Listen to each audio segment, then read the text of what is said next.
الله أكبر.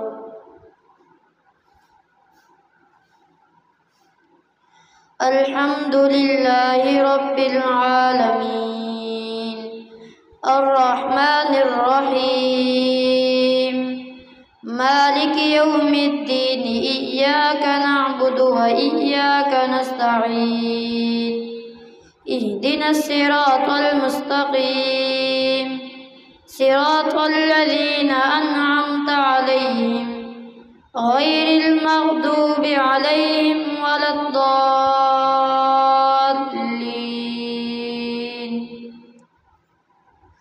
سل بني إسرائيل كم آتيناهم من آية بينة ومن يبدل نعمة الله من بعد ما جاءته فإن الله شديد العقاب.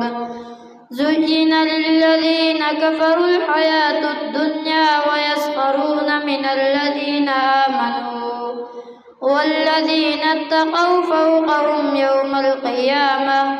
والله يرزق من يشاء بغير حساب. كان الناس أمة واحدة فبعث الله النبيين مبشرين ومنذرين وأنزل معهم الكتاب بالحق ليحكم بين الناس فيما اختلفوا فيه وما اختلف فيه إلا الذين أوتوه من بعد ما جاءتهم البينات بغيا بينهم فهدى الله الذين آمنوا لما اختلفوا فيه من الحق بإذنه والله يهدي من يشاء إلى صراط مستقيم. أم حسبتم أن تدخلوا الجنة ولما يأتكم مثل الذين خلوا من قبلكم مستهم البأساء والضراء وزلزلوا حتى يقول الرسول والذين آمنوا معه متى نصر الله ألا إن نصر الله قريب. يسألونك ماذا ينفقون قل ما أنفقتم من خير فللوالدين والأقربين واليتامى والمساكين وابن السبيل وما تفعلوا من خير فإن الله به عليم. كتب عليكم القتال وهو كره لكم وعسى أن تكرهوا شيئا وهو خير لكم وعسى أن تحبوا شيئا وهو شر لكم والله يعلم وأنتم لا تعلمون. يسألونك عن الشهر الحرام قتال فيه قل قتال فيه كبير وصد عن سبيل الله وكفر به والمسجد الحرام وإخراج أهله منه أكبر عند الله والفتنة أكبر من القتل ولا يزالون يقاتلونكم حتى يردوكم عن دينكم إن استطاعوا ومن يرتد منكم عن دينه فيمت وهو كافر فأولئك حبطت أعمالهم في الدنيا والآخرة وأولئك أصحاب النار هم فيها خالدون. إن الذين آمنوا والذين هاجروا وجاهدوا في سبيل الله أولئك يرجون رحمة الله والله غفور رحيم. يسألونك عن الخمر والميسر قل فيهما إثم كبير ومنافع للناس وإثمهما أكبر من نفعهما ويسألونك ماذا ينفقون قل العفو كذلك يبين الله لكم الآيات لعلكم تتفكرون في الدنيا والآخرة ويسألونك عن اليتامى قل إصلاح لهم خير وإن تخالطوهم فإخوانكم والله يعلم المفسد من المصلح ولو شاء الله لأعنتكم إن الله عزيز حكيم ولا تنكحوا المشركات حتى يؤمنوا ولأمة مؤمنة خير من مشركة ولو أعجبتكم ولا تنكحوا المشركين حتى يؤمنوا ولعبد مؤمن خير من مشرك ولو أعجبكم أولئك يدعون إلى النار والله يدعو إلى الجنة والمغفرة بإذنه ويبين آياته للناس لعلهم يتذكرون ويسألونك عن المحيض قل هو أذى فاعتزلوا النساء في المحيض ولا تقربوهن حتى يطهرن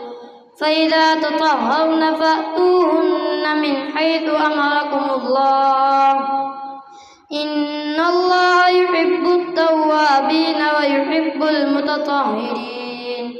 نساؤكم حرث لكم فأتوا حرثكم أنى شئتم وقدموا لأنفسكم واتقوا الله واعلموا أنكم ملاقوه وبشر المؤمنين ولا تجعلوا الله عرضة لأيمانكم أن تبروا وتتقوا وتصلحوا بين الناس والله سميع عليم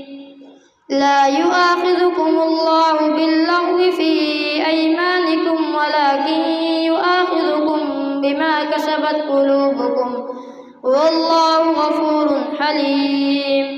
للذين يؤلون من نسائهم تربص 4 أشهر فإن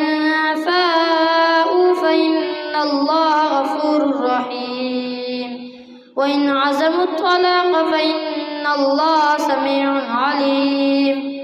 والمطلقات يتربصن بأنفسهن 3 قروء ولا يحل لهن أن يكتمن ما خلق الله في أرحامهن إن كن يؤمن بالله واليوم الآخر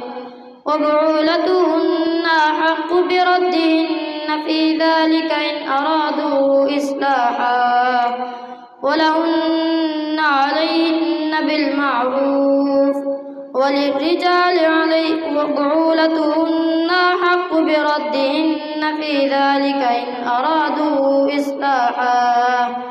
ولهن مثل الذي عليهن بالمعروف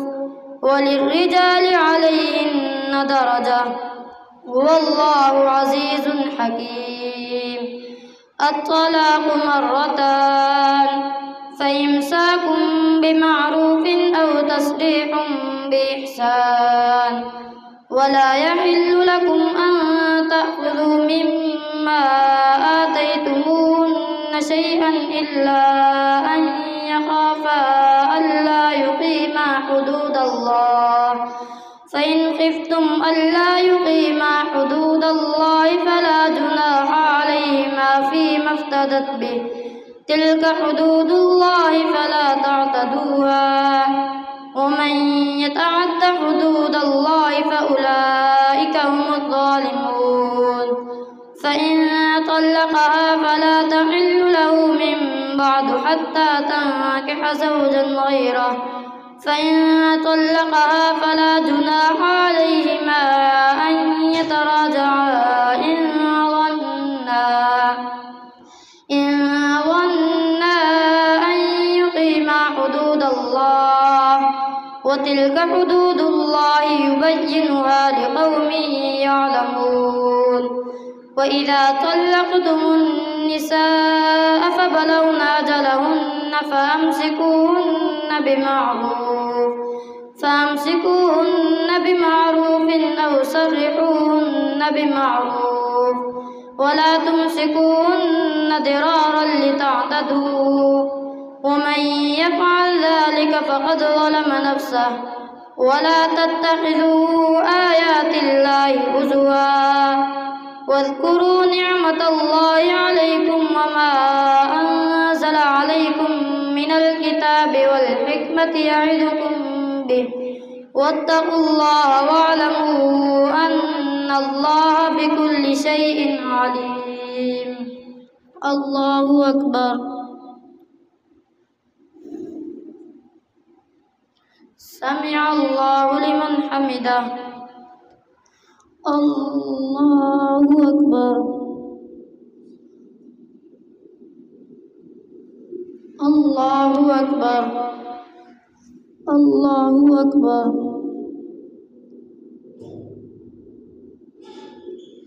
الله أكبر.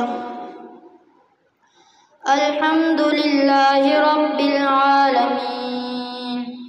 الرحمن الرحيم مالك يوم الدين إياك نعبد وإياك نستعين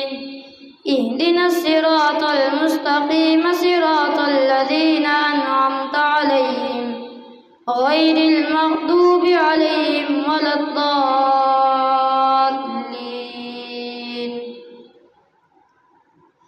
وإذا طلقتم النساء فبلغن أجلهن فلا تعضلوهن أن ينكحن أزواجهن إذا تراضوا بينهم بالمعروف ذلك يوعظ به من كان منكم يؤمن بالله واليوم الآخر ذلكم أزكى لكم وأطهر والله يعلم وأنتم لا تعلمون. والوالدات يرضعن أولادهن حولين كاملين لمن أراد أن يتم الرضاعة وعلى المولود له رزقهن وكسوتهن بالمعروف لا تكلف نفس إلا وسعها لا تضار والدة بولدها ولا مولود له بولده وعلى الوارث مثل ذلك فإن أرادا فصالا عن تراض منهما وتشاور فلا جناح عليهما وإن أردتم أن تسترضعوا أولادكم فلا جناح عليكم إذا سلمتم ما آتيتم بالمعروف واتقوا الله واعلموا أن الله بما تعملون بصير. والذين يتوفون منكم ويذرون أزواجا يتربصن بأنفسهن 4 أشهر وعشرا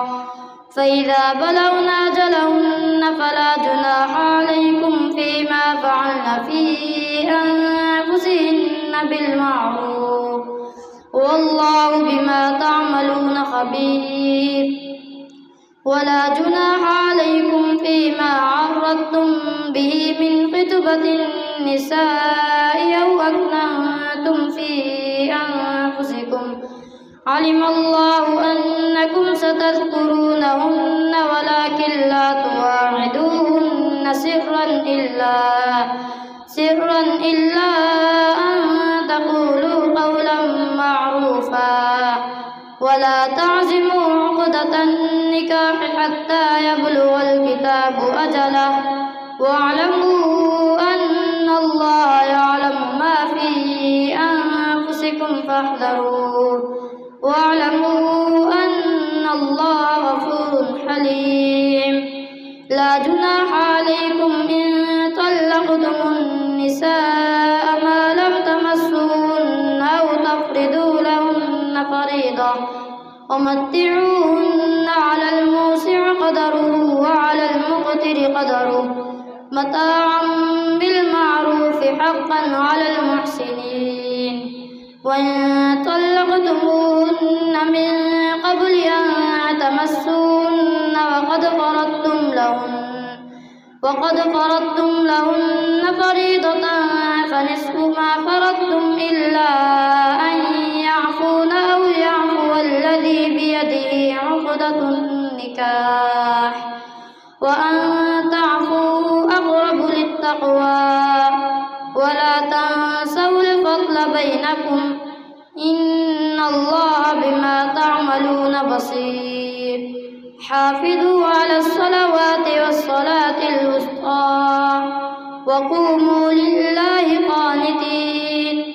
فإن خفتم فرجالا أو ركبانا فإذا أمنتم فاذكروا الله كما علمكم ما لم تكونوا تعلمون والذين يتوفون منكم ويذرون أزواجا وصية لأزواجهم متاعا إلى الحول غير إخراج فإن خرجن فلا جناح عليكم فيما فعلن في أنفسهن من معروف والله عزيز حكيم وللمطلقات متاع بالمعروف حقا على المتقين كذلك يبين الله لكم آياته لعلكم تعقلون ألم تر إلى الذين خرجوا من ديارهم وهم ألوف حذر الموت فقال لهم الله موتوا ثم أحياهم إن الله لذو فضل على الناس ولكن أكثر الناس لا يشكرون وقاتلوا في سبيل الله واعلموا أن الله سميع عليم من ذا الذي يقرض الله قرضا حسنا فيضاعفه له أضعافا كثيرة والله يقبض ويبسط وإليه ترجعون ألم تر إلى الملأ من بني إسرائيل من بعد موسى إذ قالوا لنبي له ابعث لنا ملكا نقاتل في سبيل الله قال هل عسيتم إن كتب عليكم القتال ألا تقاتلوا قالوا وما لنا ألا نقاتل في سبيل الله وقد أخرجنا من ديارنا وأبنائنا فلما كتب عليهم القتال تولوا إلا قليلا منهم والله عليم بالظالمين وقال لهم نبيهم إن الله قد بعث لكم طالوت ملكا قالوا أنى يكون له الملك علينا ونحن أحق بالملك منه ولم يؤت سعة من المال قال إن الله اصطفاه عليكم وزاده بسطة في العلم والجسم والله يؤتي ملكه من يشاء والله واسع عليم وقال لهم نبيهم إن آية ملكه أن يأتيكم التابوت فيه سكينة من ربكم وبقية مما ترك آل موسى وآل هارون تحمله الملائكة إن في ذلك لآية لكم إن كنتم مؤمنين فلما فصل طالوت بالجنود قال إن الله مبتليكم بنهر فمن شرب منه فليس مني ومن لم يطعمه فإنه مني إلا من اغترف غرفة بيده فشربوا منه إلا قليلا منهم فلما جاوزه هو والذين آمنوا معه قالوا لا طاقة لنا اليوم بجالوت وجنوده قال الذين يظنون أنهم ملاقو الله كم من فئة قليلة غلبت فئة كثيرة بإذن الله والله مع الصابرين. ولما برزوا لجالوت وجنوده قالوا ربنا أفرغ علينا صبرا وثبت أقدامنا وانصرنا على القوم الكافرين. فهزموهم بإذن الله